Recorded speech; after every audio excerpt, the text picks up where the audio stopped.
Bonjour à toutes et à tous et bienvenue dans cette webconférence co-organisée par la Fédération des promoteurs immobiliers et l'Union sociale de l'habitat des Pays de la Loire. Et je voulais, pour commencer, saluer l'implication d'Alain Riguidet, président de la Fédération des promoteurs immobiliers des Pays de la Loire, et Jean-Noël Frexinos, vice-président de l'Union sociale de l'habitat de la région Pays de la Loire également, qui se sont impliqués pour organiser cette conférence qui est en réponse à la situation actuelle. Alors, son titre, vous l'avez vu, l'état d'urgence sanitaire et l'impact sur l'instruction des autorisations d'urbanisme. C'est une question que l'on entend assez fortement dans la profession ces dernières semaines et qui est très importante dans cette période de reprise d'activité graduelle.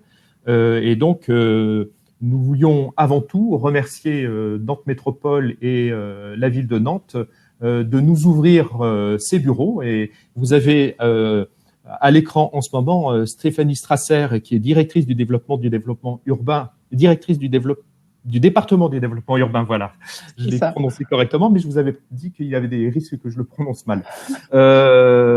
Donc Stéphanie Strasser, qui est actuellement dans les bureaux de Nantes Métropole et qui va présenter, poser les enjeux dans quelques minutes. Laïla KRL, qui est directrice de l'urbanisme réglementaire, c'est ça, Laïla? Oui, c'est ça. Et qui va rentrer dans le détail de la situation actuellement, par exemple de l'instruction des permis de construire, avec son collègue Ludovic Monet, qui est responsable des processus réglementaires urbains et transversaux à la ville de Nantes. Donc on aura les deux visions, la vision Nantes Métropole et la vision ville de Nantes, qui vont venir se combiner et qui, je le dis aussi pour les personnes qui ne sont pas de la région Pays de la Loire et qui n'ont pas l'habitude de traiter avec l'agglomération nantaise, qui sont vraisemblablement aussi très transposables à d'autres régions. Alors, sans plus attendre, je vais proposer à Stéphanie Strasser de faire l'introduction et de poser les enjeux, les grandes lignes de l'ordonnance. Alors maintenant, je crois qu'elle est un peu connue, l'ordonnance qui a été en deux temps, mais ça fait un petit peu de bien de se remettre ces éléments en tête. Et puis après, quelle est la posture de la collectivité par rapport à ces ordonnances? Vous avez la parole. Merci beaucoup. Bonjour à toutes et à tous. En introduction, effectivement, je voulais commencer, alors c'est une évidence, mais par redire qu'on fait face collectivement à une situation exceptionnelle, inédite par son ampleur, avec cette pandémie mondiale qui a amené la France, comme de nombreux pays, à instaurer l'état d'urgence sanitaire et à prendre notamment des mesures drastiques de confinement. Au niveau professionnel, cette situation sanitaire et les mesures prises par l'État pour juguler la pandémie nous ont tous impactés dans nos activités, dans nos missions, comme dans nos organisations. La métropole et la ville de Nantes, comme les 23 autres communes de la métropole, n'y échappent pas. Et nous prenons la mesure, le temps passant, que nous devrons sans doute durablement continuer à adapter nos organisations et nos pratiques, et ce, bien au-delà du 11 mai. Dans le champ qui nous intéresse et qui nous réunit aujourd'hui, les autorisations d'urbanisme, le gouvernement a pris 2 ordonnances successives, 3 en fait, puisque l'une d'entre elles a été prise hier encore. Mais les 2 principales sont celles qui ont été prises successivement, à la fois pour la première le 25 mars 2020 et pour la seconde le 15 avril, qui a apporté des modifications à la première ordonnance, tout comme celle d'hier. Je laisserai mes collègues vous en détailler les dispositions. De mon côté, je vais me limiter à évoquer en 3 points les grands principes qu'elles intègrent et qu'elles prévoient. En premier point, une période de référence prévue par l'article 1 de l'ordonnance du 25 mars qui porte cette période depuis le 12 mars à minuit jusqu'au 24 mai à minuit, soit en fait le 23 mai inclus, ce qui correspond à la date de cessation de l'état d'urgence sanitaire. En deuxième point, durant cette période de référence, finalement, le principe général est assez simple, même si après sa mise en œuvre peut être plus complexe et mes collègues y reviendront, c'est celui de la suspension ou de la prorogation des délais relatifs à l'instruction des autorisations d'urbanisme et au recours. Et le troisième point que je voulais évoquer dans cette introduction, c'est que durant cette période, il n'y a pas de tacitité des autorisations. C'est un point important collectivement pour notre activité. Ces dispositions, finalement, elles permettent aux collectivités de mettre entre parenthèses, pour le temps de l'état d'urgence sanitaire, les délais et les procédures relatives aux autorisations d'urbanisme, mais elles n'empêchent pas de délivrer des autorisations. Alors, quelle a été notre approche dans ce contexte pour nous, métropole nantaise, et pour la ville ?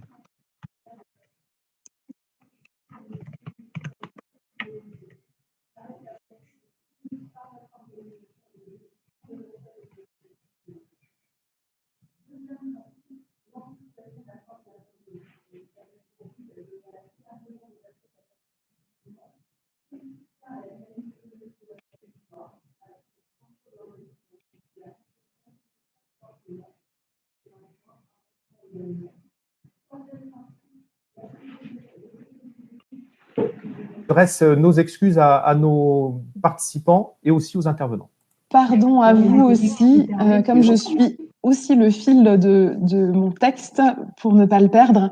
Donc, ce que j'évoquais, c'est effectivement les quelques principes, ils sont au nombre de 4, qui ont guidé nos réflexions et le cadre de travail que nous avons mis en place. Le premier principe, l'enjeu de santé publique, avec la volonté de soutenir par notre organisation et nos décisions le respect des mesures de confinement. Deuxième principe, l'anticipation de la fin de la pandémie, dont nous savons aujourd'hui collectivement qu'elle devrait assez largement dépasser la date de sortie du confinement. Et en parallèle de cette anticipation de sortie de la pandémie, bien sûr, le soutien à la dynamique économique de notre territoire, à laquelle l'urbanisme et la construction concourent fortement. Troisième principe, la sécurité juridique des autorisations d'urbanisme. C'est à la fois une évidence, mais c'est bien de le rappeler, et ça a été important dans les décisions d'organisation que nous avons mises en place. Et enfin, un quatrième principe qui me paraît indispensable dans la période, c'est l'adaptabilité et le pragmatisme. Ces principes nous ont amenés à décider un certain nombre de choses en termes d'organisation et dans la manière dont nous allions traiter les autorisations d'urbanisme. En premier lieu, la décision de fermer nos bureaux. Alors, vous l'avez dit, là, on les a exceptionnellement rouverts, mais quasiment au lendemain du confinement, nous avons fermé nos bureaux et décidé de poursuivre nos missions grâce au travail de beaucoup de nos collaborateurs depuis leur domicile. Ça n'a pas été évident, je le partage avec vous, notamment à défaut de mise en œuvre de la dématérialisation à ce jour. Ça nous fait manier beaucoup de papiers. Le nombre d'autorisations traitées est et reste, même pendant le confinement, très important, et ça nous demande une logistique assez lourde. Mais c'est aujourd'hui en place grâce à la mobilisation et à l'engagement de l'ensemble des agents. Quand j'évoque la poursuite du travail, je parle aussi de l'instruction technique des demandes, qu'elles aient été déposées avant le 12 mars ou qu'elles aient été déposées dans l'intervalle depuis le démarrage du confinement. Je parle aussi du travail de l'ensemble des agents de la direction de l'urbanisme réglementaire, bien sûr, mais de la poursuite, dès que cela est possible, de la consultation des autres services, que ce soit des services de la ville de Nantes, de la métropole, tout comme des services extérieurs. Je pense notamment aux services de l'État, dont les avis sont déterminants dans beaucoup de dossiers.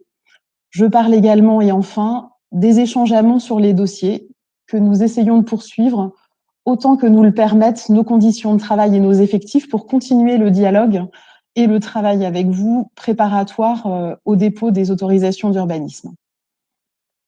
Par contre, nous avons considéré à Nantes qu'il n'était pas possible, pas souhaitable compte tenu du contexte et du cadre organisationnel décidé par d'autres acteurs de la chaîne d'instruction de délivrer les autorisations. Elles le seront donc à partir de la sortie du confinement, échelonnées par priorité et par date d'enregistrement grâce au travail préparatoire qui est en cours. Ces choix, nous les avons beaucoup discutés, nous les avons déjà pas mal adaptés à plusieurs reprises depuis le début du confinement, au fur et à mesure des informations qui arrivaient sur le virus, des mesures prises par l'État, des consignes validées par nos collectivités, en tenant compte bien évidemment aussi de nos moyens. Et nous allons continuer à le faire dans les semaines et les mois à venir, les réflexions sont en cours actuellement avec les équipes sur la reprise d'activité à partir du 11 mai. Voilà les messages que je souhaitais vous passer en introduction de cette conférence. Je vais à présent laisser la parole à mes collègues de la direction de l'urbanisme réglementaire de la ville de Nantes, donc Laïla Nassila et Ludovic Monet, dont les interventions vous ont été annoncées précédemment. Nous serons à votre disposition au fil de la présentation pour répondre à vos questions. Et à ce propos, je formule une petite demande, c'est de vous inviter à poser des questions générales, considérant que pour les questions qui peuvent être liées à des dossiers spécifiques et que certains d'entre vous doivent avoir, d'autres temps et d'autres canaux sont à votre disposition pour dialoguer avec les agents de la direction de l'urbanisme réglementaire, mais aussi l'ensemble de vos interlocuteurs habituels dans les autres directions. Voilà, merci. Merci Stéphanie Strasser. Vous restez avec nous et on répondra à différentes questions après le propos de Laïla Nassila et Ludovic Monet. Puisqu'on le disait à l'instant, Laïla, si un certain nombre de nos interlocuteurs ont des questions précises sur un permis de construire qui a été déposé, pour lequel ils n'ont pas de nouvelles, ou des choses très concrètes, est-ce que vous êtes en mesure de donner une réponse? Dans quelles conditions vous êtes en mesure de donner une réponse? Alors, bonjour à tous. Le confinement, pour nous, on parle beaucoup de distanciation sociale. Nous, on a gardé une proximité quand même assez forte avec les usagers, avec les professionnels. Donc, en fait, tous les canaux d'habitude sont assez ouverts. Les mails des chefs de service sont toujours ouverts. Le mien aussi. Mon téléphone portable fonctionne aussi toujours. Celui des collègues des DTA également. Les pôles sont organisés également. Donc, il y a beaucoup de réponses qui peuvent être apportées déjà par les canaux un peu habituels. Ensuite, il y a une plateforme téléphonique qui a été mise en place tous les mardis et tous les jeudis, qui permet d'avoir des informations de premier niveau sur les dossiers. Ça fonctionne bien puisqu'on est à peu près à 200 appels sur ces canaux-là par semaine. Donc, ça fonctionne plutôt pas trop mal. Les demandes ensuite, si l'agent qui est en premier niveau ne peut pas répondre, sont dans un tableau qui est envoyé ensuite à tous les chefs de service qui prennent connaissance spécifiquement de la demande et qui sont chargés dans la semaine de rappeler les personnes ou de leur répondre par mail. Donc, on n'a pas de rupture de chaîne. Le service est un peu moins performant qu'avant parce qu'avant, on recevait le public tous les jours de 8h30 à midi, mais le service est toujours là. Autrement. Alors, vous vouliez nous présenter en 4 grands points les conséquences de cette ordonnance et de l'organisation que vous avez prise. Donc, on y va sur le premier point. Alors, tout à fait. Alors, il y a eu beaucoup de webinaires là, qui se sont succédés depuis le 25 mars sur la mise en place des ordonnances et des ordonnances de consolidation. Nous, on voulait aborder le point d'un point de vue plus prétorien dans la pratique, c'est-à-dire de comment les ordonnances ont un impact sur l'organisation aussi d'une collectivité, d'un service instructeur. Donc, moi, ce que je voulais aussi, c'était rappeler un peu l'organisation de la direction. Donc, faut savoir que avant le Covid, on avait 700 dossiers en stock qu'il a fallu gérer. Il fallait continuer à gérer ces dossiers-là. Donc, comme l'a dit Madame Strasser, on a dû mettre en place des systèmes pour pouvoir continuer l'instruction de ces dossiers-là. Ensuite, on a également reçu des dossiers pendant le confinement, environ une 50aine de dossiers par semaine qu'on a pris à bras le corps et qu'on a géré également par télétravail. Les DIA, on était à jour au 17 mars, on a repris le schéma aussi d'enregistrement des déclarations d'intention d'aliéner pour ne pas non plus freiner la reprise économique du point de vue des ventes. Il y a quand même 1511 chantiers pour lesquels il y a eu des déclarations d'ouverture de chantier à Nantes, surtout les permis en vie. Donc, on voit qu'il y a une activité qui n'a elle pas cessé. On a une quarantaine de chantiers aujourd'hui, de gros chantiers qui reprennent. Donc, on a des équipes aussi qui surveillent ça. C'est un particularisme nantais. Donc, on a continué à avoir cette activité, puis le rapport toujours avec les porteurs de projets, les aménageurs qui est important. Donc, ça, on l'a maintenu. Là, ce que je vous propose, c'est de décomposer après en 4 points donc le webinaire de cet après-midi. Donc, c'est de voir les principes généraux des ordonnances et leur impact sur l'organisation. Ensuite, on va prendre l'avis courante d'un dossier, du dépôt, de la pièce complémentaire à la décision, voir quels sont aussi les impacts sur ce point-là. Ensuite, nous allons analyser l'impact au niveau du chantier. Ça, c'est très important également. Et puis, sur les recours. Et puis, bien sûr, chaque période sera coupée par par quelques questions. Hein, c'est ce qu'on avait décidé dans le montage. Donc, je laisse Ludovic Monet, qui est responsable des processus réglementaires, prendre la parole. Alors, Ludovic, bonjour. Bonjour à toutes et à tous. Donc effectivement, avant de rentrer en détail dans les phases d'instruction qu'on va reprendre plutôt que de parler des articles de l'ordonnance un par un, ça nous paraissait plus pragmatique. Je vais d'abord rappeler le petit cadre général, donc le principe général qu'évoquait déjà Madame Strasser, à savoir qu'effectivement, il y a deux grands principes. Il y a un premier principe qui est la suspension et le report des délais pour toutes les autorisations d'urbanisme qui ont expiré entre le 12 mars et le 24 mai ou qui expirent. Donc, ça, c'est le premier principe. Ça s'applique aussi bien pour les autorisations d'urbanisme, donc certificat d'urbanisme, déclaration préalable, permis de construire, de démolir et permis d'aménager, que pour également les autorisations de travaux. C'est la nouveauté de l'ordonnance d'hier, du 22 avril. Donc, ça, c'est à noter.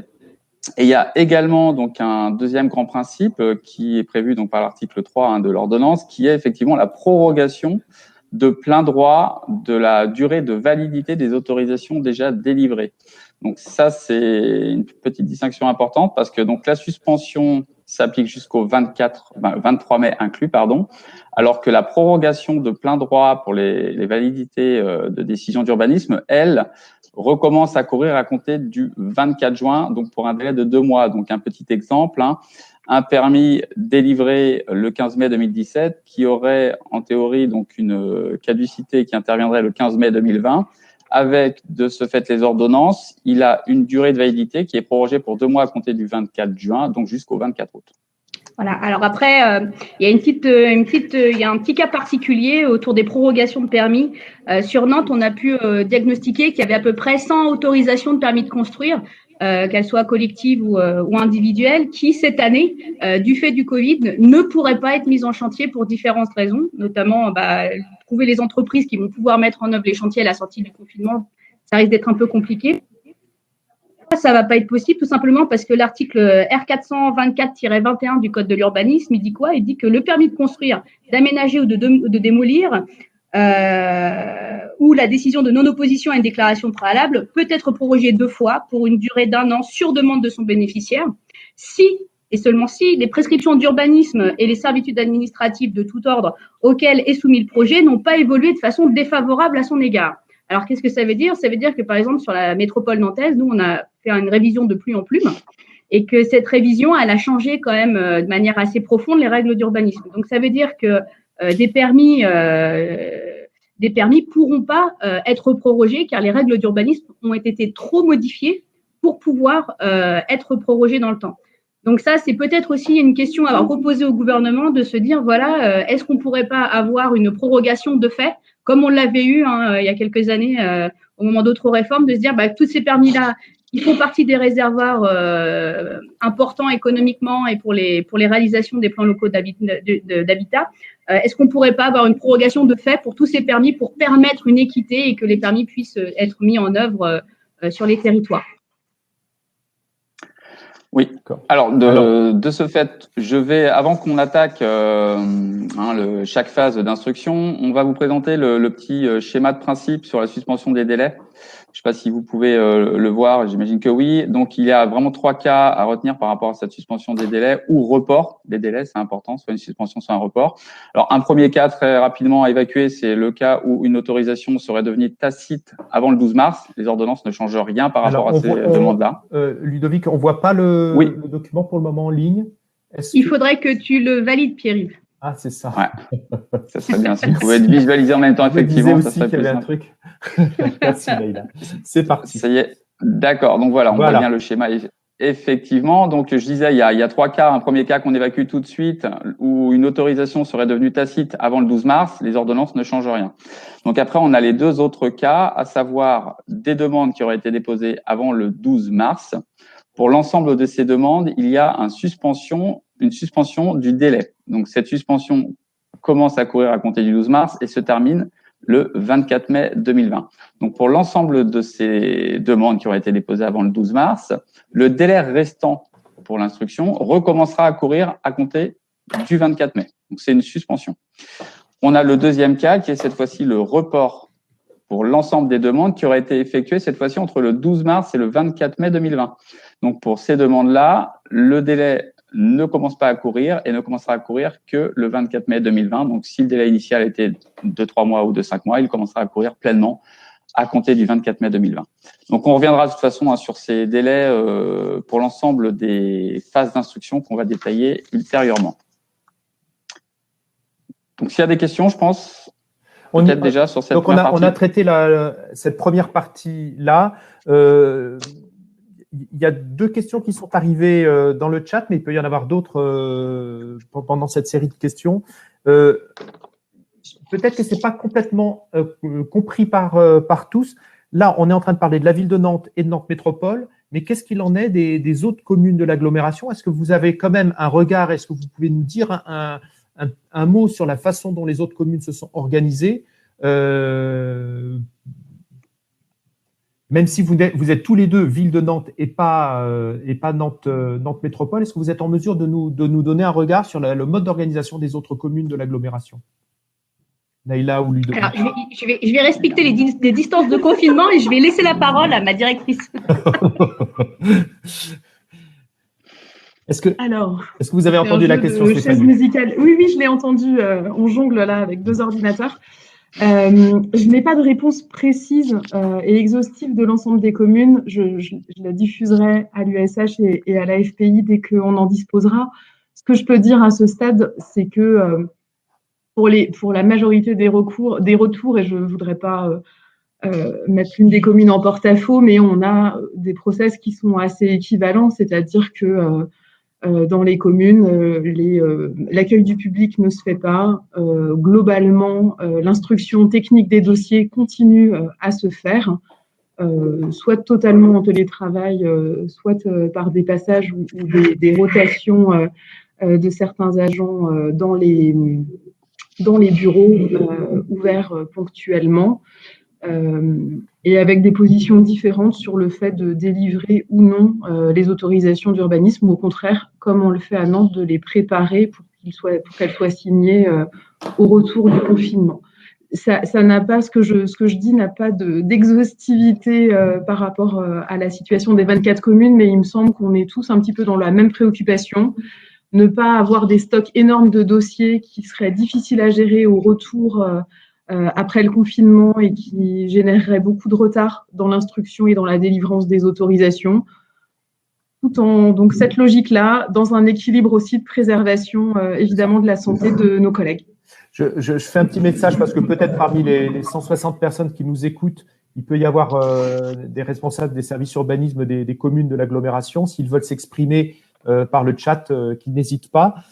J'ai une autre question sur les dates des commissions.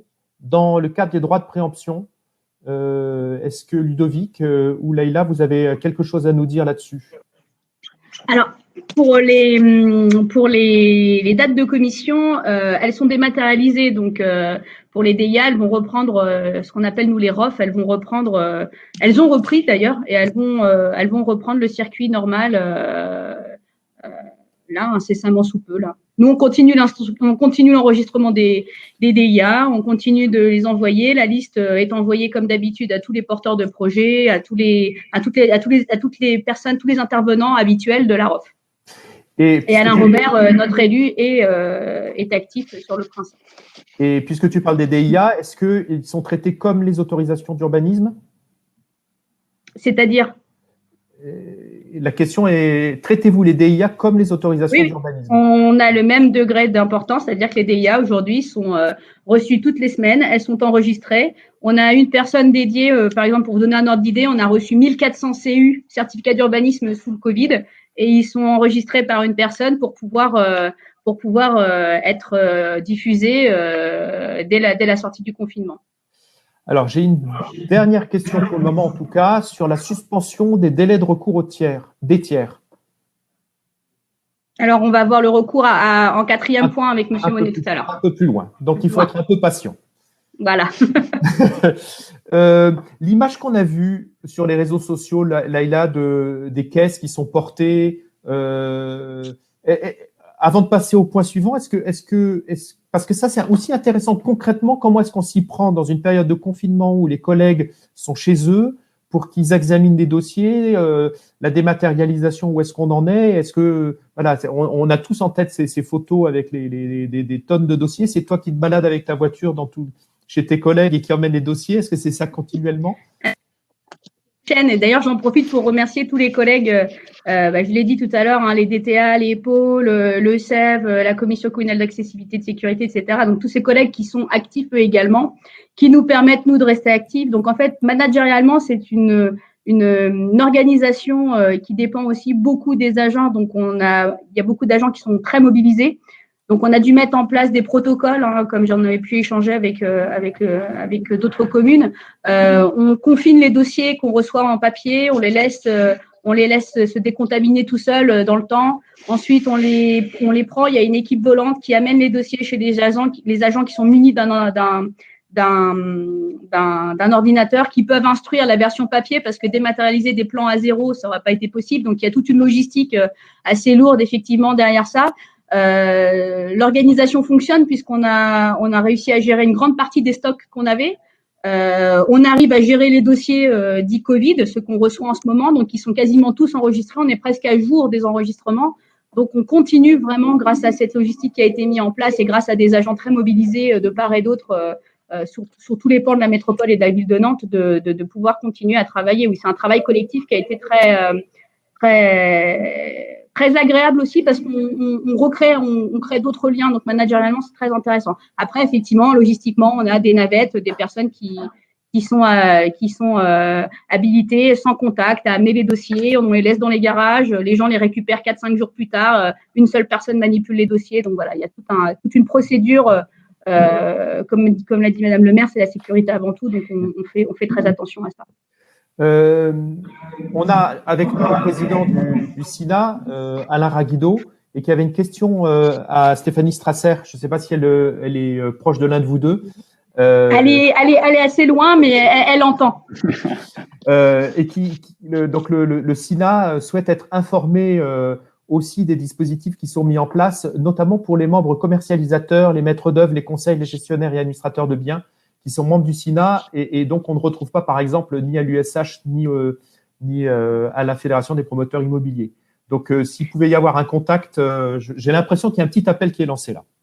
Oui, il y a aucun souci. Hein. Ça, c'est quelque chose qui est dans les starting blocks depuis le départ. Hein. On a pris contact avec tous les organismes depuis le début du confinement pour essayer y compris le SINA, pour essayer d'avancer sur la question. C'est vrai que là, moi, j'ai pas eu de contact dernièrement avec le SINA, on n'a pas forcément eu, mais Madame Strasser en a eu. Donc, il y a des échanges téléphoniques, des choses qui se mettent en place et qui vont se consolider.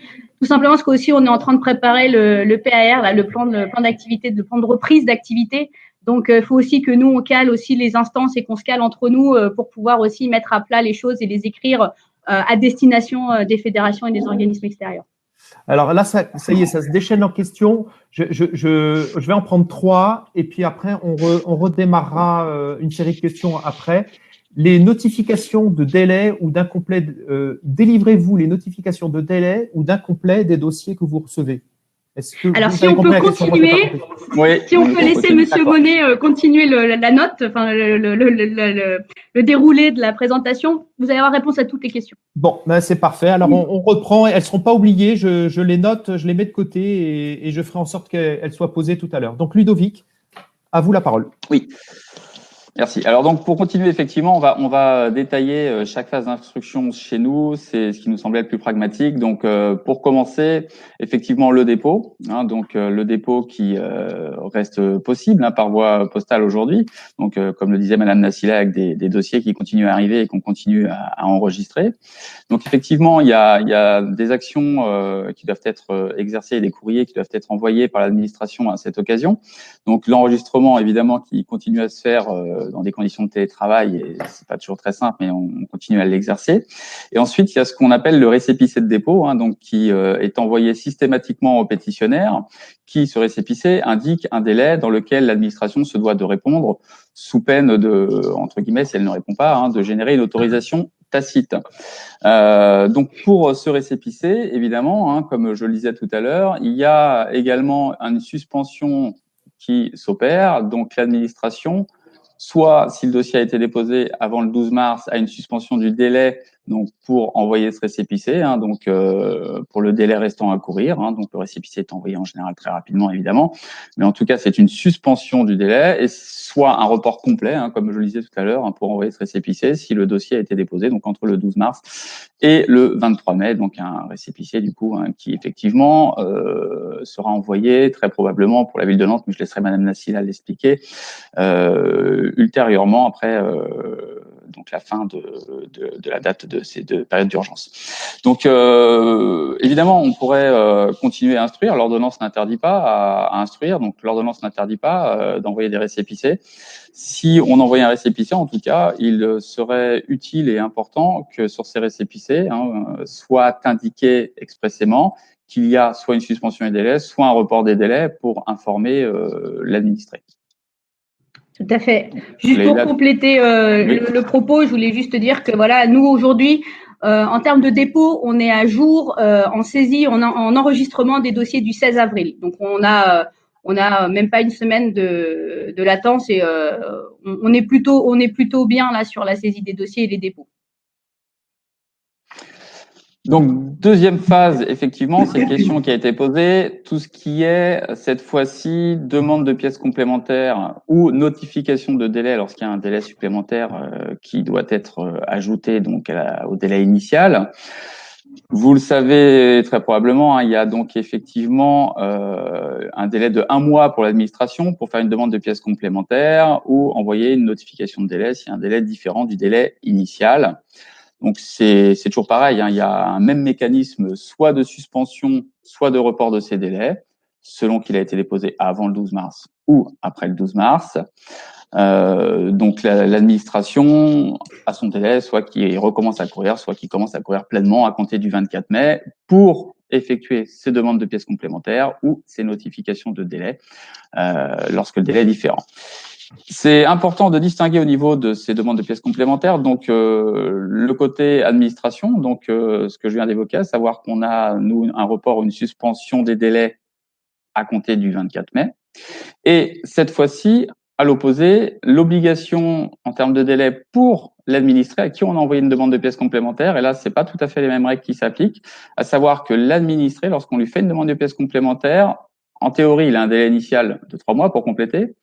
Donc, ce délai, si la demande a été effectuée avant le 12 mai, ce délai recommencera à courir non pas à compter du 24 mai, mais à compter du 24 juin.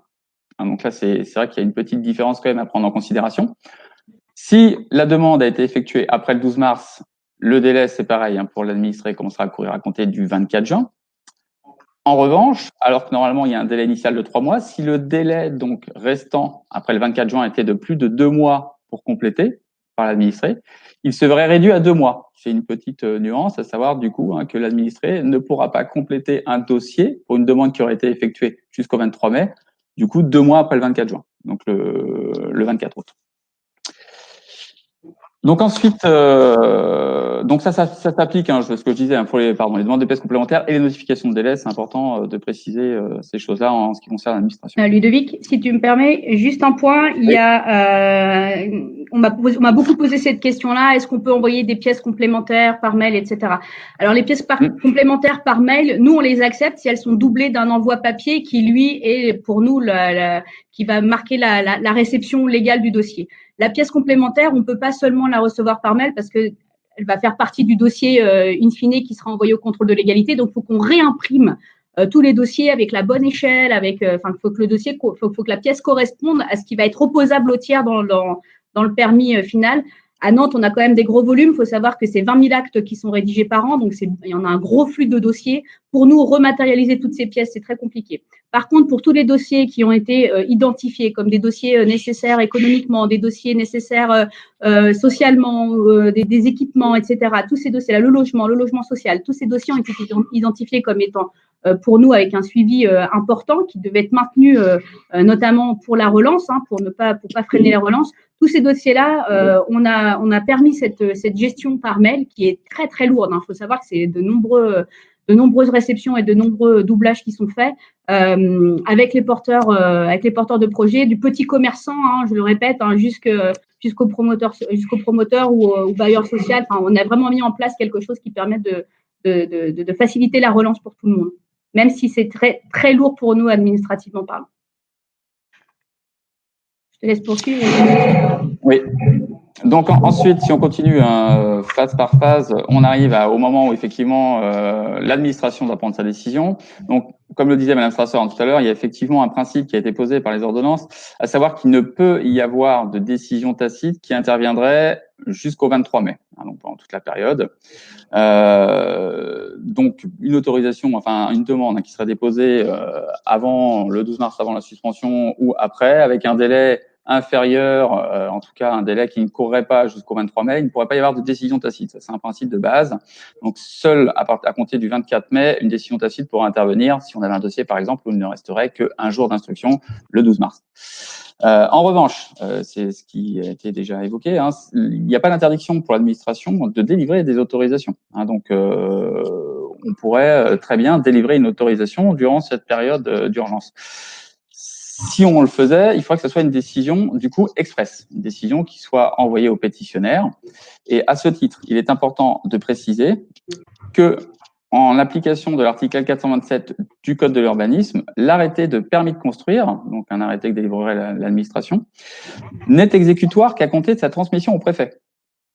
Donc, il n'est exécutoire applicable qu'à compter de sa transmission au préfet. Donc, ça, c'est un premier point à considérer. Et deuxième point, ce qui est indiqué également dans le Code de l'urbanisme, cette notification des décisions donc doit être faite également en lettres recommandées avec accusé de réception. Donc, l'envoi au pétitionnaire, et également la transmission. Donc, ça, ce sont des points importants. Et donc, je vais laisser Leïla intervenir sur une petite partie là avant de reprendre. Madame Nassila, c'est un point essentiel qui du coup fait qu'en termes d'organisation, effectivement, ce n'est pas si simple que ça de prendre une autorisation, parce que ça peut avoir des conséquences durant cette période. Alors, comme je l'ai dit, et comme on l'a tous dit depuis tout à l'heure, ce qui est important à Nantes, c'est la charge. On a une activité, une charge qui est très, très, très, très importante, avec un volume de dossiers qui est très, très important. Nous, notre rôle à nous, c'est avant tout de sécuriser l'autorisation pour qu'elle ne parte pas en recours. L'action que va avoir le pétitionnaire autour de l'acte de construire. Nous, on a décidé qu'il y avait trop de possibilités d'ouverture de recours qu'on ne saurait pas forcément gérer vu la masse à terme. C'est pour ça qu'il y a des petites subtilités à savoir. Il y a une plateforme de dématérialisation des actes qui existe, qui s'appelle la plateforme Acte, qui permet d'envoyer des actes à la préfecture. Il faut savoir que dans la convention qui nous lie à la préfecture, nous n'avons pas la possibilité d'envoyer les arrêtés de permis, tout simplement parce que c'est une charge, comme je disais, qui était très volumineuse, très importante. Donc, pour le moment, ça, c'est pas possible. Donc, il y a ce point-là. Ensuite, il y a le contrôle de légalité. Le contrôle de légalité, aujourd'hui, les informations que nous, on a eues localement avec les échanges des collègues, c'est que pour l'instant, en termes de logistique et de volume, le contrôle de légalité n'était pas en mesure de reprendre pour le moment sur des dossiers aussi importants en volume que pouvez nous avoir. Donc, je vais laisser juste Ludovic Monet préciser ce point, notamment sur la question du déféré préfectoral, parce que ça a des incidences aussi très importantes qu'il faut bien comprendre. Oui, non, effectivement, c'est important de considérer ce que je disais. Donc, le caractère exécutoire, donc ça, c'est la transmission en préfecture. Donc, étant donné qu'Acte ne fonctionne pas, étant donné qu'ils ne reçoivent pas par mail, c'est-à-dire que c'est dans l'envoi courrier. Donc, en termes d'organisation, c'est compliqué à mettre en œuvre. Mais donc, sans envoi de cette décision, il n'y a pas de caractère exécutoire, donc il n'y a pas trop d'intérêt à délivrer au préalable. Et le contrôle de légalité, lui, donc le déféré préfectoral, le contrôle de l'administration par la préfecture, il s'est indiqué à l'article 12 ter de l'ordonnance que le 12 bis, excusez-moi, qu'il ne commencera à courir qu'à compter du 24 mai. Donc, ça sous-entend qu'une collectivité qui aurait délivré un permis de construire, par exemple, le 25 mars, qui aurait envoyé cette décision en préfecture juste après, donc on va dire le 28.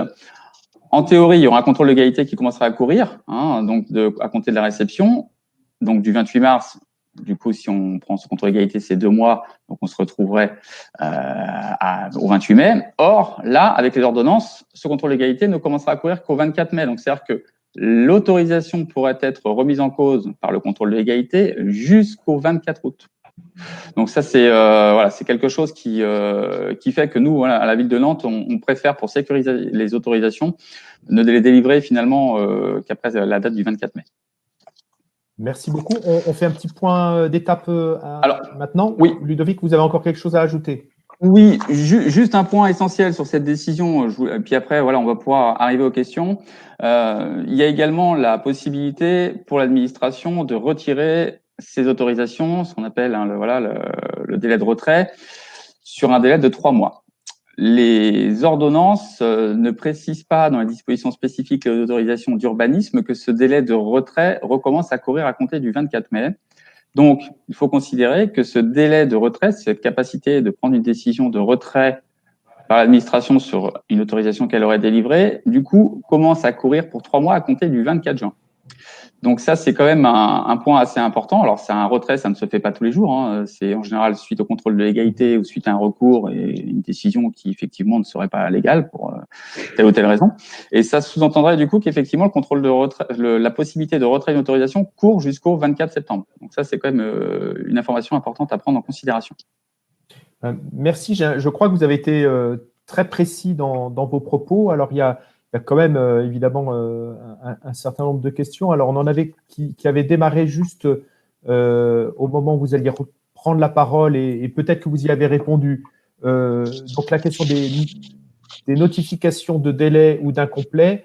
Délivrez-vous les notifications de délai ou d'incomplet des dossiers que vous recevez? Ça, vous y avez répondu tout à l'heure. Alors, une question plus générale, le projet de dématérialisation à Nantes, vous l'avez évoqué quand même à demi-mot. On a entendu une partie de dématérialisation dans ce que vous avez indiqué, mais plus globalement, est-ce que la situation qu'on vit aujourd'hui, elle provoque dans les services de Nantes ou de Nantes Métropole une volonté d'accélérer cette dématérialisation? Alors, la dématérialisation, nous, on l'a commencé sous différents pans. Le premier pan, c'était déjà de dématérialiser tous nos permis existants, c'est-à-dire toutes nos archives. Pourquoi? Parce que, par exemple, un permis qui est déposé sous le Covid aujourd'hui, le fait de l'avoir en dématérialisation, par exemple, un permis qui date de 2016 et pour lequel il y aurait un modificatif aujourd'hui, ce permis-là, nous, on a la possibilité de l'avoir en dématérialisé et donc de pouvoir le gérer sans avoir dû gérer du papier. Donc ça, c'était le premier point. On avait commencé par dématérialiser nos archives. Ensuite, en 2022, là, on est dans un lancement de dématérialisation assez fort chez nous. Mais c'est toute une logistique. Il faut savoir que, par exemple, la DUR, la Direction de l'urbanisme réglementaire à Nantes, c'est 38 agents sur des segments de métiers très différents. On a des surveillants de chantier qui surveillent tous les chantiers et qui suivent la conformité des chantiers, etc., qui sont lancés. On a les instructeurs de déclaration d'intention d'aliéner. On a les instructeurs de permis de construire. On a également les gestionnaires qui sont chargés de l'enregistrement, etc. Donc, il y a toute une chaîne et cette chaîne-là il faut imaginer que c'est très, très compliqué.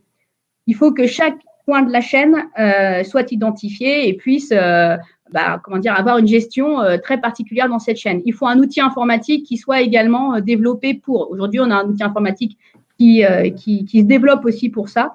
On a commencé à dématérialiser aujourd'hui les déclarations d'intention d'aliéner parce qu'on s'est dit que c'était un test général qui serait intéressant pour les autorisations d'urbanisme à terme. Donc, on a dématérialisé les DIA aujourd'hui et les CU. Donc, on est en test avec plusieurs études de Nantes. Si ce test est concluant, effectivement, la dématérialisation va intervenir d'ici les mois ou quelques restants d'années qui nous séparent de 2022. On revient peut-être un petit peu en arrière, mais tout à l'heure, quand je vous ai demandé de décrire un petit peu comment ça se passait concrètement avec ces caisses qui vont chez les agents, quelqu'un pose une question très concrète et pratique et qui me semble intéressant d'éclaircir, c'est comment est-ce que vous gérez la sécurité et la confidentialité des dossiers qui sont remis à vos collègues? Alors, comme d'habitude, il n'y a qu'un agent qui est en contact avec le dossier. Il n'y a qu'un exemplaire qui est remis à l'agent. L'autre exemplaire reste au bureau. Les exemplaires complémentaires sont envoyés au service consulté par papier. C'est pour ça qu'aujourd'hui, on est là. Aujourd'hui, il y a tous les chefs de service qui sont à leur poste et 2 instructeurs en plus. Et un surveillant de chantier qui sont là cet après-midi pour sortir les demandes de pièces complémentaires pour faire les consultations, les livrer dans les services iDouane. Donc, en fait, on a toute une logistique aussi sécurisée qu'avant. C'est pour ça qu'on sait exactement ce qu'on sort. On a une liste très étayée et précise des dossiers qui sont emmenés. Il n'y a qu'une personne à chaque fois qui manipule. Enfin, c'est un circuit qui est très sécurisé comme ce qu'on fait d'habitude dans nos bureaux, en fait. On a gardé le même process, sauf qu'on l'a délocalisé. D'accord. Les relations avec les services de l'État, vous l'avez évoqué rapidement tout à l'heure, les sous-commissions sécurité, SDIS, accessibilité, est-ce qu'elles rendent encore leurs avis ou est-ce que ça va nécessiter des délais complémentaires? Alors, les pompiers sont, eux, très mobilisés. Donc, la commission de sécurité, les collègues aussi qui animent la commission de sécurité à la ville de Nantes sont très mobilisés sur le sujet. Elle continue de fonctionner.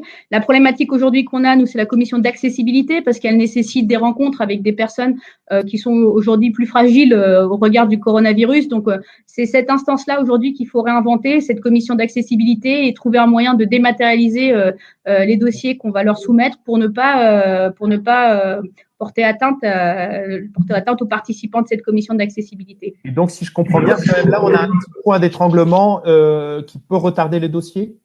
On était quasiment à jour avant le coronavirus. Donc là, les dossiers, Madame Hervé, qui est la gestionnaire chez nous de la commission d'accessibilité, a ces dossiers, elle les a récupérés, elle les gère. Il n'y aura pas d'engorgement particulier au retour. C'est juste que la commission la plus lourde, c'est la commission de sécurité. Donc celle-là, elle tourne.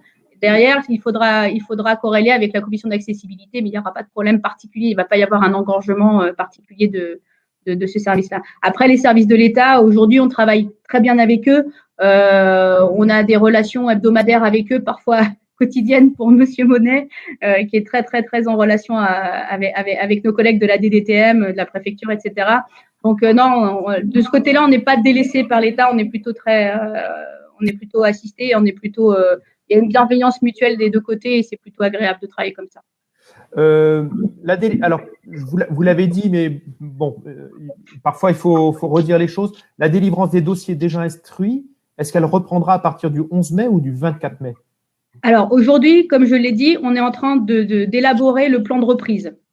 Le plan de reprise, comme je vous l'ai dit, on est 38. On a des bureaux qui sont, pour ceux qui sont venus et qui sont venus nous visiter, savent que voilà, on a une densité sur le plateau qui est assez importante. Donc, il va falloir, faire en sorte que les agents continuent de travailler, avoir une continuité de service qui soit performante.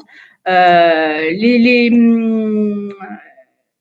dossiers sont instruits aujourd'hui. Le 11, dès qu'on vient revenir au bureau, c'est déjà ce qu'on fait aujourd'hui. Il faut savoir, par exemple, Monsieur Robert, il est là, il est en train de regarder ce qui se passe, c'est notre élu, il est en train d'analyser, de regarder les permis qu'il va signer. Donc, il y a déjà un lancement d'arrêtés qui sont en préparation, en cours de signature aujourd'hui. Maintenant, ils seront datés de la date de sortie parce qu'il ne faut pas non plus engorger les services de l'État d'un seul coup, le contrôle de légalité d'un seul coup. Comme je le disais, ce qui compte, c'est de sécuriser les actes. Donc, il y a un partenariat, il y a le côté légal, il y a les ordonnances, il y a la réglementation, puis ensuite, il y a la manière dont on travaille les uns avec les autres, la coordination généralisée autour de tout ça, qui nécessite d'avoir une gestion collective et que donc d'étalonner aussi le retour, parce qu'on ne sait pas comment les autres aussi vont reprendre. Je reviens sur les services de l'État. Il y en a un qu'on n'a pas cité tout à l'heure, ce sont les ABF, qui apparemment étaient déjà en sous-effectif avant la crise. Qu'est-ce qu'il en est pour les permis de construire qui concernent les ABF? Alors, les effectifs de l'ABF aujourd'hui, moi, ça, c'est organisationnellement parlant, je ne sais pas, je ne suis pas à l'intérieur pour dire s'ils sont sous-effectifs ou pas. Ce que je peux dire, c'est qu'effectivement, il y a un engorgement, notamment du fait de la loi LCAP, qui a renforcé la consultation auprès des ABF. Donc, les ABF sont effectivement surchargés. Une ville comme Nantes, qui a un secteur sauvegardé et des périmètres monuments historiques assez forts, il faut savoir que l'ABF, il ne gère pas que Nantes, il gère toutes les communes de la métropole et bien au-delà. Donc, il a une charge qui est très importante. Ce que je sais, c'est que pour avoir échangé avec lui, et Ludovic également a échangé avec lui, on sait qu'aujourd'hui, il est sur le pont, qu'il essaye de purger tout ce qui a été envoyé en amont. Il essaye de purger ce qui tombe actuellement pendant le coronavirus, cette période. Là, aujourd'hui, on a, nous, une quarantaine de consultations qui vont partir à l'UDAP. Elles sont réceptionnées, on sait qu'elles vont être instruites. La direction du patrimoine de Nantes est également sur le pont, donc on leur envoie également des dossiers. Donc, sur le côté patrimoine, la chaîne est active. Le calendrier des ROF, vous nous avez dit qu'il restait inchangé. Et or, la ROF du 22 avril a donc eu lieu.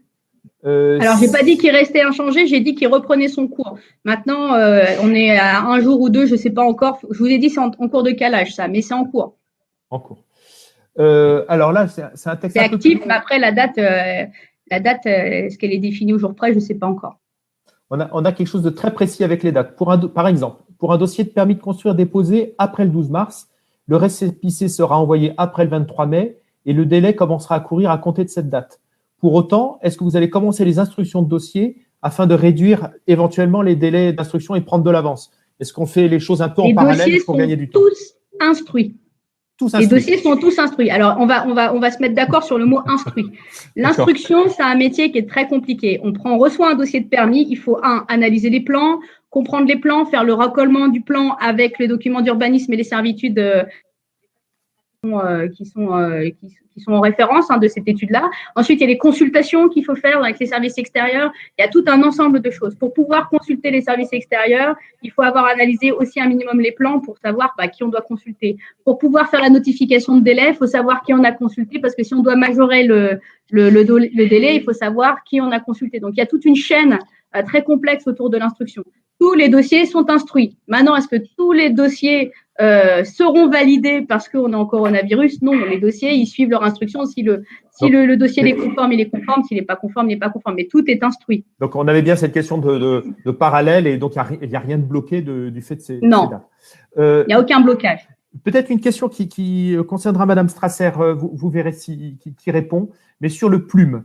Le plume a été adopté, mais il y a encore un gros travail qui doit être fait de concertation, d'échange, de la mise en programmation de nombreux échanges avec Nantes Métropole, des TA, droit des sols. Comment est-ce que vous comptez mettre en œuvre, après le déconfinement ou pendant le confinement, cette dynamique de projet? Je crois que je vais répondre. Globalement, le travail, Leïla Nassi l'a dit, concernant la direction de l'urbanisme réglementaire, ces équipes continuent à travailler. C'est le cas pour les autres équipes du département du développement urbain et donc pour les collègues qui travaillent sur la planification urbaine. Donc, le travail d'analyse des règles, le travail de préparation, d'évolution future qui serait à apporter aux documents d'urbanisme, il est en cours. Si le sens de la question, c'est aussi de demander effectivement comment va se faire l'échange avec nos partenaires. Donc, nos élus s'étaient engagés à ce que nous puissions faire un premier bilan après une petite année de mise en œuvre du PLU métropolitain, ce qui nous amenait globalement à l'échéance sans doute du mois de juin-juillet. On va voir si cette échéance elle est tenable, mais bien évidemment cet échange aura lieu. La concertation et l'évaluation partagée à la fois avec la FPI, l'USH, l'Ordre des architectes, j'en oublie le SINA, bien évidemment, se fera. Cette évaluation, elle se fera aussi au niveau politique entre finalement les vice-présidents, la métropole et les différents maires adjoints à l'urbanisme dans les communes. Donc tout ça, c'est en cours. Je ne peux pas donner par contre de date pour les prochaines procédures d'évolution. Pour ça, là encore, il faut qu'on y voit plus clair, à la fois sur la date des élections pour le deuxième tour et sur les conditions de sortie du confinement. Très bien. On va reprendre. Il nous reste une grosse demi-heure et on a encore 2 séquences à examiner. Donc, à vous la parole, Leïla et Ludovic. Ludovic, je te laisse la parole sur les conformités. Très bien. La question des chantiers en général. Voilà. Alors, effectivement, les conformités donc et les chantiers, donc c'est la phase après la délivrance des autorisations d'urbanisme. Là, encore une fois, il faut faire une distinction entre ce qui a été fixé pour l'administration et ce qui a été fixé pour les administrés.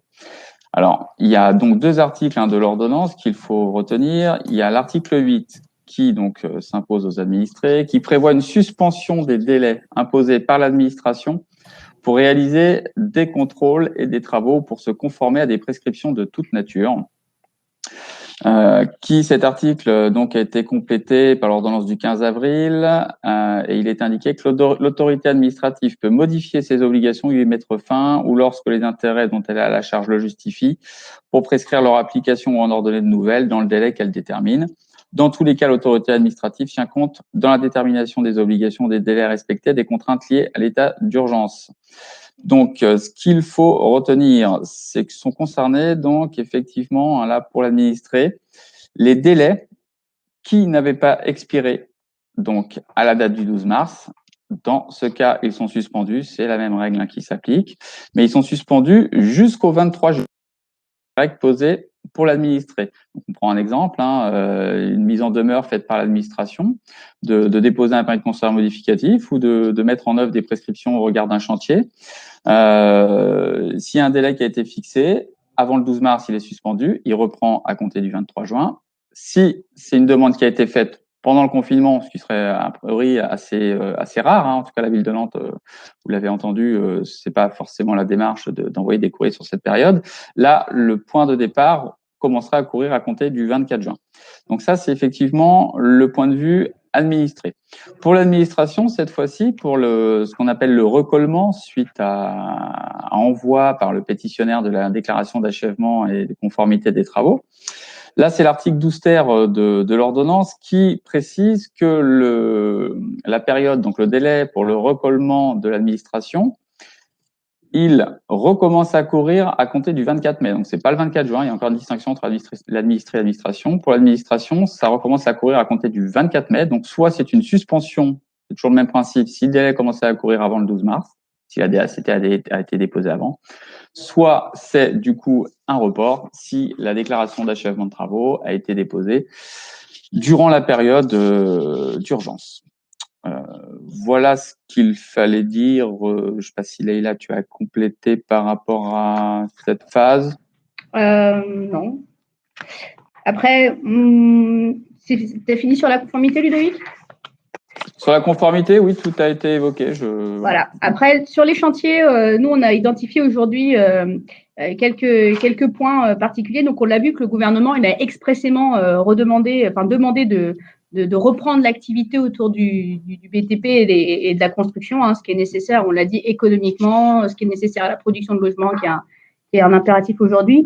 Toutefois, on remarque que confinement et bruit, ou poussière, ou coupure électrique, etc., c'est pas toujours bien accepté par les riverains qui vivent pas forcément très bien d'être le confinement, le télétravail, l'école à la maison, etc. Donc, ça questionne aussi l'opportunité d'une reprise d'activité dans ces conditions-là.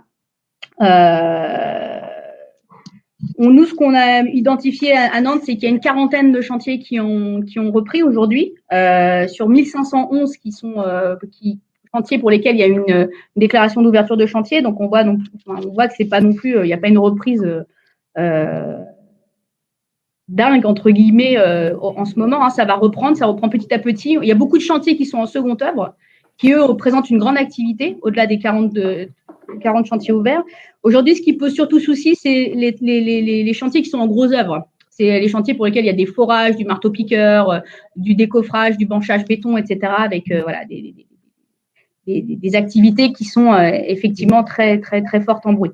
Alors, on a vu qu'il y a quelques communes là qui ont pris des arrêtés pour empêcher la reprise des chantiers. C'est pas du tout la réponse que nous souhaitons du tout mettre en œuvre à Nantes.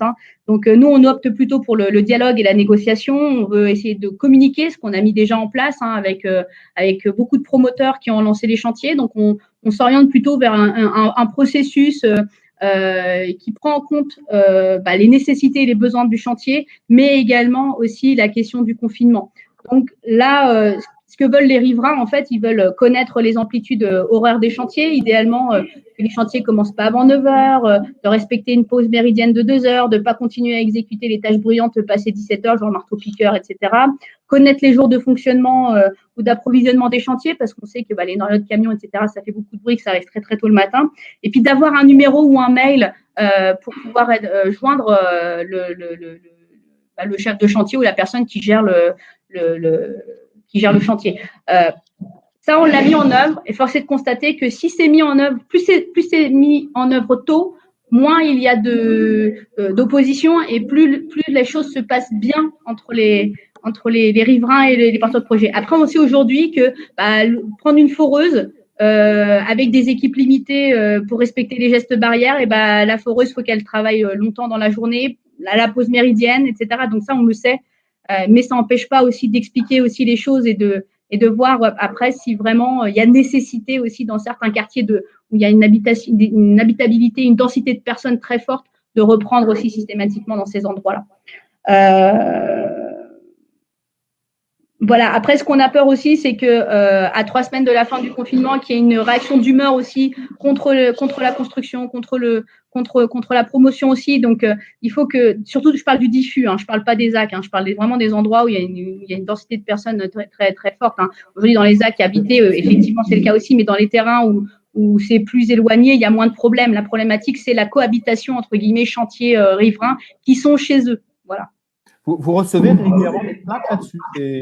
Alors, depuis la relance, on est particulièrement mobilisés. On est 3 personnes, dont moi. On a 2 agents assermentés, plus moi, qui tournons sur la ville de Nantes pour justement faire un peu de pédagogie autour de ça. On a la chance d'avoir aussi des promoteurs avec qui on peut discuter et qui, par le biais de la FPI ou d'autres instances, permettent aussi de lancer des discussions. Des chantiers, les directeurs d'agence également en direct avec qui on peut également discuter et mettre des choses en place. Donc ça, c'est plutôt pas oublier qu'à Nantes, on est une des premières villes de France à avoir mis en place un protocole avec la FPI avec la Fédération des promoteurs immobiliers pour justement avoir une façon de procéder qui soit un win-win sur la construction sur le territoire nantais. Vous avez encore des choses à dire dans cette séquence? On fait une petite pause question. Pause question. Pause question. Alors, on revient tout petit peu peut-être en arrière à nouveau pour Madame Strasser sur le plume. On a une question. On nous demande si les cartes du plume n'ont pas bougé depuis 2018 et s'il ne faudrait pas déjà envisager une révision du plume au moins pour 2021. Vous avez l'air d'être surprise par cette question. Non, alors, je vous entends pas. Allez-y. Vous m'entendez là? Très bien. Donc, en fait, effectivement, le PLU métropolitain, comme tous les documents d'urbanisme, c'est un document vivant qui s'adapte dans le temps. Donc, on l'a approuvé il y a maintenant un peu plus, quasiment un an, en fait. Donc, je ne sais pas pourquoi. J'étais dubitative par rapport à 2018, en fait. C'est-à-dire qu'en fait, je pense que les premiers schémas de ces cartes datent de 2018. Oui, mais l'approbation, elle date bien, oui. Effectivement, après enquête publique d'à peu près un an. Donc, alors, c'est quand même, il faut qu'on se laisse le temps de poser les choses, de prendre de nouvelles habitudes. C'est un document qui a assez radicalement changé la manière dont la règle est écrite et dont l'élaboration des projets, l'instruction se fait, en mettant au cœur plutôt le dialogue, le projet, plutôt que des règles très précisément édictées dans les différents domaines. Donc, ça nous a un petit peu tous réinterrogés dans nos pratiques, dans nos modes de faire et dans le dialogue avec les pétitionnaires. Donc, je pense qu'on est encore en phase d'adaptation, de prise en compte du document et d'intégration dans les projets, ce qui ne veut pas dire qu'on ne va pas avoir des évolutions, effectivement. Donc, comme je le disais tout à l'heure, on commence à y travailler. À quelle date nous serons susceptibles d'approuver la première modification? Je ne m'engagerai sur aucune date aujourd'hui. Quoi qu'il arrive, il y a un temps à la fois d'élaboration. On aura besoin de le conduire avec les équipes municipales qui auront été confirmées par le suffrage universel direct. Et on aura besoin de le travailler. On aura des enquêtes publiques, de la mise à disposition. C'est une procédure assez longue. Donc, est-ce que ça nous permettra de tenir une approbation en 2021? Je ne sais pas. En tout cas, comme je le disais, on est déjà en train d'y travailler. Très bien. On revient sur cette période de confinement. Je ne sais pas si c'est vous-même ou Madame Nassila qui peut répondre.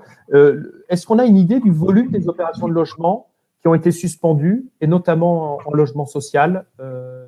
Est-ce qu'on a une idée un peu? Est-ce qu'il y a eu ce travail statistique qui a pu être mené pour savoir qu'est-ce qui est suspendu? Qu'est-ce qui a pu continuer à être mené? Alors, Leïla complétera, là, parce qu'elle me fait des signes. Là, je dois bien confesser que je ne sais pas répondre sur le chiffre précis. Je pense qu'Axel David, qui interviendra en conclusion de l'échange, sera peut-être en capacité effectivement de répondre. Axel vient de nous envoyer un petit message en interne et effectivement, il donnera une réponse à cette question tout à l'heure. C'est ça, je chercherai en parallèle également. Très bien. Des choses très concrètes, est-ce qu'on va pouvoir venir vous voir dès le 11 mai? Il y a des gens qui vont aller chez le coiffeur le 11 mai, comme vous voyez, et d'autres qui vont aller voir Madame Nassila. Est-ce que c'est possible? Alors, je vais essayer de vous expliquer une chose qui est un peu compliquée. Donc, je le redis, on est 38 agents. 38 agents, c'est une chaîne. Chez nous, il y a une personne qui est chargée d'enregistrer le dossier, une autre personne qui est censée suivre la vie de ce dossier, une autre personne qui est censée instruire ce dossier, une autre personne qui va consulter dans des services extérieurs le dossier, enfin des personnes qui vont répondre dans les services extérieurs des dossiers.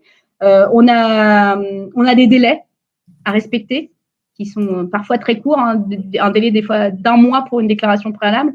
Donc, ça, c'est le premier point. C'est un métier difficile. Les instructeurs, aujourd'hui, ça se recrute pas sous le symbole d'un cheval. Hein. C'est un métier qui met, on dit aujourd'hui, pour former un bon instructeur, il faut au moins 2 ans sur un territoire aussi diffus et diversifié qu'est celui de Nantes. Donc, moi, je n'ai qu'une envie aujourd'hui, c'est de garder cette proximité qu'on a avec le public, mais peut-être pas dans les mêmes modalités qu'on avait auparavant.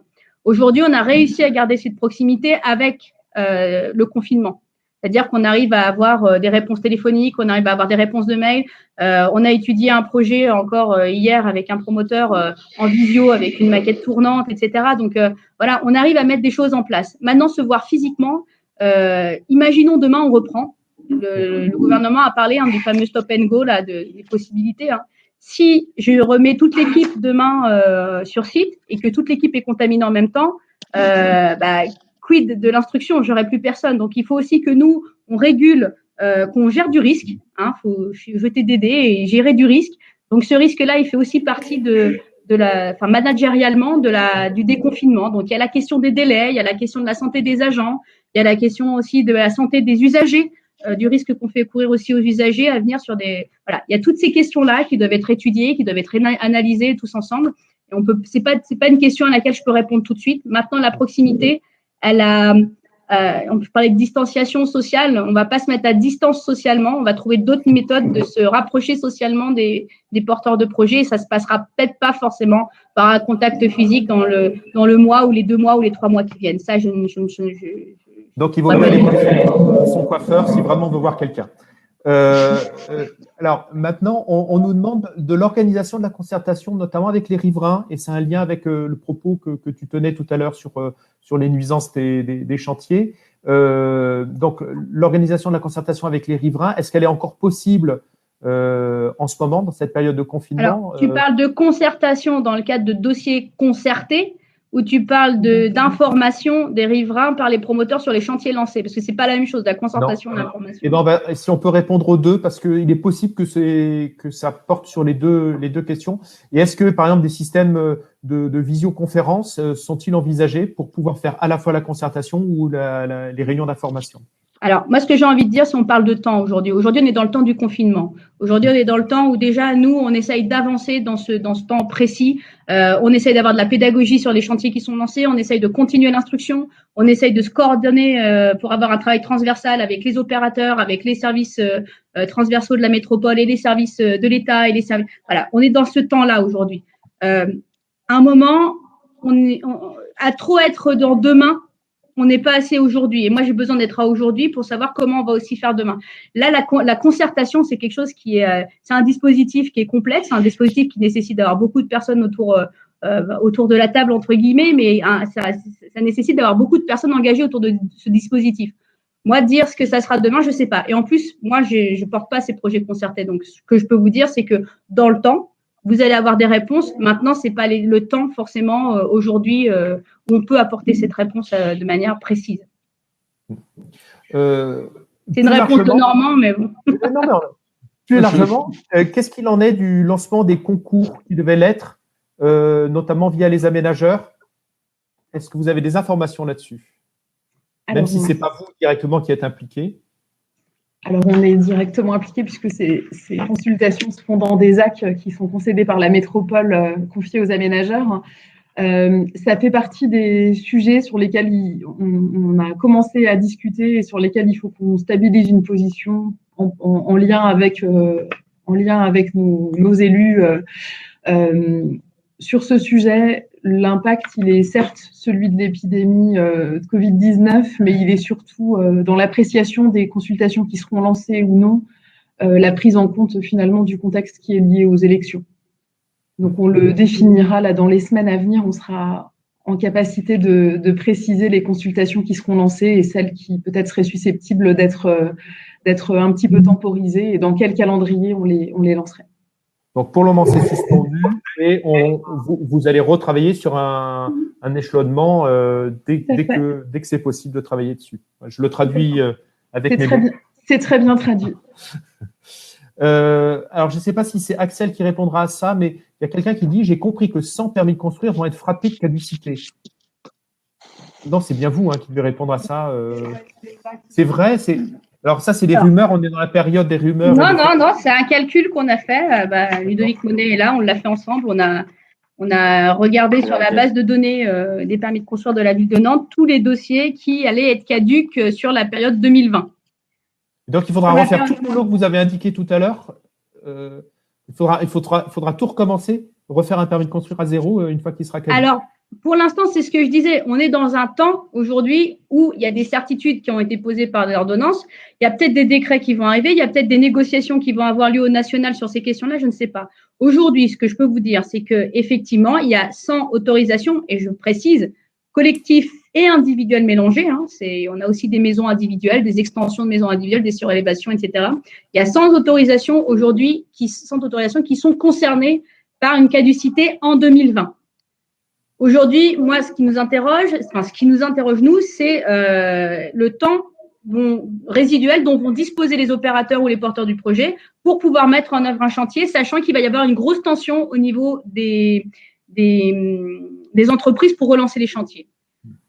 Légalement, aujourd'hui, il n'y a pas d'échappatoire. Si le permis est caduc et qu'on ne peut pas le proroger du fait d'une modification qui impacte trop fortement le permis, oui, ces projets-là seront frappés de caducité définitive, entre guillemets, sauf si le législateur, et c'est là où il faut que les opérateurs et que influence peut-être l'État là-dessus, c'est de se dire, voilà, est-ce qu'il ne pourrait pas y avoir une décision spéciale pour toutes les autorisations qui étaient caduques en 2020, de se dire, est-ce qu'on peut leur redonner un report de mise en chantier sur 2021 pour bénéficier de manière équitable confère les autres personnes qui ont une autorisation valable 3 ans, que l'année Covid soit pas l'année où on perd des réservoirs importants de logements sur le territoire national parce qu'on aurait des arrêtés qui seraient frappés de caducité parce que non prorogeables par des modifications de PLU ou des changements de servitude importants.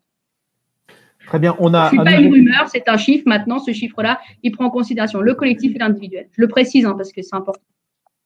Alain Riguidel, qui est avec nous pour la Fédération des promoteurs immobiliers, ajoute que la Fédération est en train peut intervenir sur ce sujet précis auprès des instances nationales. Et de l'autre côté, j'ai Axel David qui dit la même chose pour l'Union sociale de l'habitat. Donc, il y a un vrai travail qui est mené en ce moment. Oui, on a échangé dès le début avec la FPI et l'USH sur ce sujet-là, précisément. On a encore des questions qui sont en stock, mais je pense que c'est pas mal de prendre la 4e séquence et puis on verra comment on traite les dernières questions tout à l'heure. Alors, on va finir sur la question des recours, donc je vais laisser Ludovic continuer. Alors, c'est un document que vous avez et qui vous est remis, que vous pourrez consulter. On balaye ce document-là avec vous, vous pourrez le prendre à tête reposée. Il y a tous les exemples, etc., qui sont dans ce document-là, qui vous sont présentés. Voilà, donc je laisse Ludovic terminer. Le dernier point, c'est sur les recours. Juste avant, Laïla, parce qu'en fait, il y a quelqu'un qui a loupé un moment et c'est vrai que ça nous obligerait à revenir en arrière sur la commission d'urbanisme. C'est vrai que je n'avais pas réabordé la question parce qu'elle avait déjà été abordée. La personne nous dit, mais j'ai vraiment besoin de l'entendre, j'ai loupé le début de la conférence. Est-ce que les commissions d'urbanisme bimensuelles reprendront-elles cours en juin? Alors, moi, ce que je peux vous dire, c'est que Alain Robert, lui, il est très investi dans ses missions d'élu à l'urbanisme sous le Covid. Il l'était déjà beaucoup avant, il l'est toujours autant aujourd'hui. Donc, il suit particulièrement ce point-là. Et oui, on en a parlé. Il va falloir que ça reprenne. Maintenant, sous quelle forme, quelle modalité, ça reste aussi à voir, puisque ces commissions d'urbanisme aujourd'hui, il y a beaucoup de fantasmes autour de cette commission. Cette commission aujourd'hui, il y a beaucoup de techniciens, il y a des ingénieurs, il y a un architecte conseil, il y a l'élu, il y a un travail transversal qui est fait avec les directions territoriales d'aménagement de Nantes Métropole, il y a un travail transversal qui est fait aussi avec l'ABF, avec les pôles, avec tout un ensemble de personnes qui sont consultées de manière très objective et dont les avis sont amassés autour de cette commission. Donc, il y a aussi ce travail transversal qui doit reprendre, mais dans quelles conditions va-t-il reprendre, ça je ne sais pas. Maintenant, avoir les commissions, ça c'est pas ce qu'il y a de plus compliqué. Il va falloir trouver la forme et réinventer un autre modèle de commission, mais ça on y arrivera, j'ai pas de doute là-dessus. Très bien. Alors Ludovic, dernière séquence. Alors, retour au plus juridique réglementaire. Donc effectivement, le dernier point qu'on voulait aborder, c'est le point sur les recours, hein, parce que c'est pas un point négligeable effectivement pour qu'une autorisation finalement obtienne un caractère véritablement finalisé et exempte effectivement de remise en cause. Donc l'ordonnance du 15 avril a apporté une modification par rapport à celle du 25 mars sur la question des recours, à savoir que désormais les recours au même titre que les délais d'instruction sont soit suspendus ou soit reportés, alors qu'avant c'était une prorogation, on va dire, de 2 mois à compter du 24 juin. Désormais, on a donc des recours qui suivent le même tempo que ce que j'évoquais tout à l'heure pour les délais d'instruction, à savoir que le délai de recours soit reprend à compter du 24 mai si le délai de recours commençait à courir avant, hein, évidemment, le 12 mars, et sinon, effectivement, c'est un délai séparé de recours qui qui commencera à courir à compter du 24 mai si l'affichage donc sur le terrain, parce que c'est bien la date d'affichage sur le terrain qui déclenche le démarrage du délai de recours en temps normal. Là, en l'occurrence, si l'affichage sur le terrain du coup serait effectué durant la période de confinement, pour des raisons évidemment logiques de publicité, hein, les gens ne pourraient pas forcément venir sur site, même s'ils le pourraient, ça serait pas complètement transparent.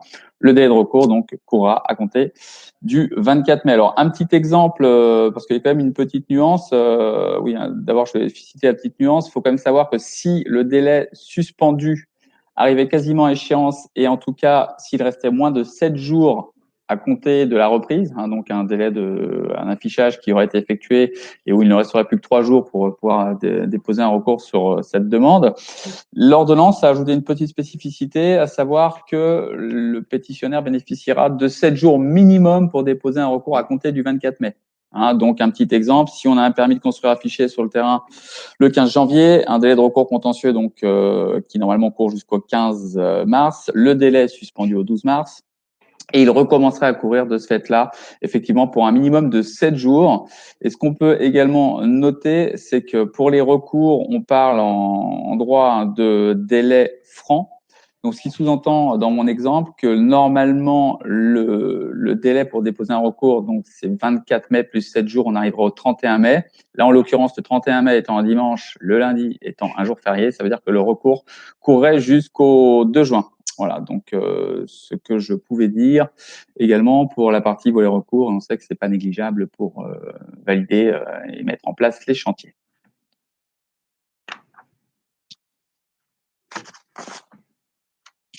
Voilà, c'est des questions. Si je peux juste compléter, on a reçu et on reçoit énormément de déclarations d'ouverture de chantier là pendant le confinement. Donc depuis la déclaration de l'état d'urgence sanitaire, on a reçu énormément de déclarations d'ouverture de chantier. Donc, on sait qu'il y a plein de petits chantiers qui reprennent et on sait qu'il y en a beaucoup qui vont reprendre aussi très rapidement là. C'est plutôt un bon signe de recevoir des DOC. Comme les ordonnances tombent comme la grêle au mois de mars, on en a une qui est tombée le 22 avril, nous dit Sylvain, et qui s'intitule « Dispositions particulières aux enquêtes publiques et aux délais applicables en matière d'urbanisme, d'aménagement et de construction ». Est-ce que vous l'avez évoqué dans votre topo, le contenu de cette ordonnance? Est-ce que ça a un impact dans tout ce que vous nous avez dit? Ça remet tout en cause ou c'est dans la même phase? Non, ça ne remet pas du tout en cause. Hein. Effectivement, alors, au niveau, je parle pour les ADS. Hein. Je ne vais pas rentrer dans l'ordonnance en totalité parce qu'elle touche beaucoup de sujets. En tout cas, effectivement, il y a un petit ajout que j'ai évoqué tout à l'heure, nous, dans les articles qui concernent vraiment l'urbanisme, hein, donc de cette ordonnance du 25 mars, qui sera, je pense, également consolidée, donc en ajoutant ces éléments supplémentaires par rapport à cette ordonnance qui vient de sortir du 22 avril. Hein. Et effectivement, pour du coup, tout ce qui concerne les ADS ont été ajoutés, on va dire, hein, dans les ADS avec une suspension ou un report, hein, donc qui recommence, en tout cas avec un délai qui recommence à courir au 24 mai et non pas au 24 juin, parce que la date des ordonnances, classiquement, si on n'est pas dans les ADS, c'est le 24 juin. Pour les ADS, c'est le 24 mai. Et effectivement, on a ajouté maintenant les autorisations de travaux relatives aux établissements recevant du public, ce qui n'était pas le cas avant. Donc, le délai pour ces autorisations de travaux pour les établissements recevant du public recourra également à compter du 24 mai et non pas du 24 juin, alors que précédemment, sans précision, c'était le 24 juin. Voilà pour nous. Alors, je suis en train de regarder s'il y a des questions en réserve, mais je ne vois pas. Je ne vois pas beaucoup de questions qu'on n'ait pas encore traitées. On a été précis. Il y a quelqu'un qui nous dit qu'à titre personnel, 13 de ces 16 chantiers reprennent ces jours-ci. Il faut quand même donner des messages optimistes. Parce que 13 sur 16, c'est quand même c'est pas mal comme chiffre. D'une façon plus globale, vous sentez que les choses sont en train de se remettre en place ou c'est encore extrêmement difficile cette reprise de chantier? C'est ce que je vous disais tout à l'heure, recevoir autant de déclarations d'ouverture de chantier qu'on a. Moi, je voyage beaucoup en ce moment sur le territoire nantais tous les jours parce que je participe aussi aux livraisons, donc je fais partie des personnes qui livrent aussi les agents, donc je fais partie des personnes qui pilotent aussi les reprises des chantiers chez nous en surveillance. Donc je vois les choses et effectivement, il y a une activité je pourrais dire sur 3 niveaux. Il y a les petits chantiers de particuliers qui, eux, reprennent parce que les gestes barrières sont simples. Hein, c'est un ouvrier généralement, voire 2, qui sont sur site. Donc là, on peut voir, il y a des rues où de jour en jour, on voit les briques monter ou les dalles ciment se couler. Ça, on le voit, on le constate vraiment. Il y a tous les petits travaux aussi. Les gens sont chez eux, ils veulent repeindre leur façade, ils avaient déjà demandé l'autorisation, ils y vont. Il y a ceux qui tentent aussi de faire les travaux sans autorisation, donc on a un gros volet pédagogique. On a les petites opérations, on va dire, les moyennes opérations de 10-12 lots qui aujourd'hui reprennent parce que c'est beaucoup de petites entreprises qui sont sur site. Et ça, c'est vrai qu'il ne faut pas que ces chantiers-là s'arrêtent non plus parce que demain, on sait très bien que si les entreprises s'arrêtent, ces chantiers-là vont rester à l'arrêt. S'ils restent à l'arrêt, c'est des friches intra-urbaines qu'on va avoir. Donc, il est nécessaire que ces chantiers, d'un point de vue économique et d'un point de vue même urbain, continuent. Puis après, il y a les gros chantiers qui, eux, je le disais tout à l'heure, sont soit aux gros œuvres, soit en seconde œuvre. Aujourd'hui, on voit beaucoup de seconde œuvre, beaucoup d'entreprises qui passent sur certains corps de métier de manière journalière et quotidienne. Effectivement, ça, c'est plutôt un bon signe de redémarrage que je constate sur l'intégralité du territoire nantais. La ville de Nantes. Est-ce qu'on est à 7-8 minutes de la fin? Est-ce que vous êtes d'accord pour qu'on donne la parole à Axel David pour faire la conclusion? Vous avez l'un ou l'autre? Je voudrais juste ajouter quelque chose d'important.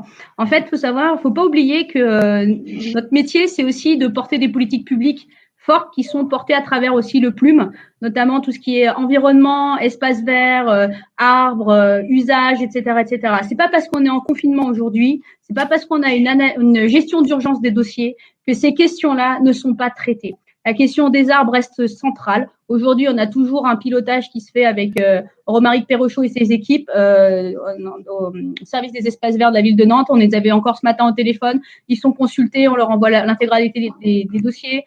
Nos collègues aussi des risques, nos collègues des pôles, nos collègues des DTA enfin bref. Et l'architecte conseil de la ville de Nantes est également continue d'être sollicité sur les permis pendant le confinement. Donc il y aura pas de permis entre guillemets appauvris puisque toute cette gestion continue d'être gérée sous le confinement. Voilà.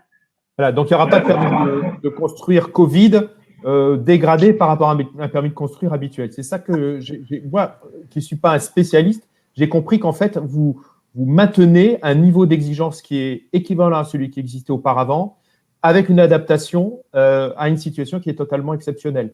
C'est un peu le résumé du novice que je fais en vous entendant. Ce ne sont pas des exigences, ce sont des règles. Le PLUM définit un ensemble de règles, définit un ensemble d'intrants qui doivent être respectés. On a une qualité architecturale. Demain, si pour des raisons diverses et variées, il nécessite d'y avoir des ajustements, ces ajustements seront traités de manière collégiale et collective avec tous les intervenants, toutes les parties prenantes.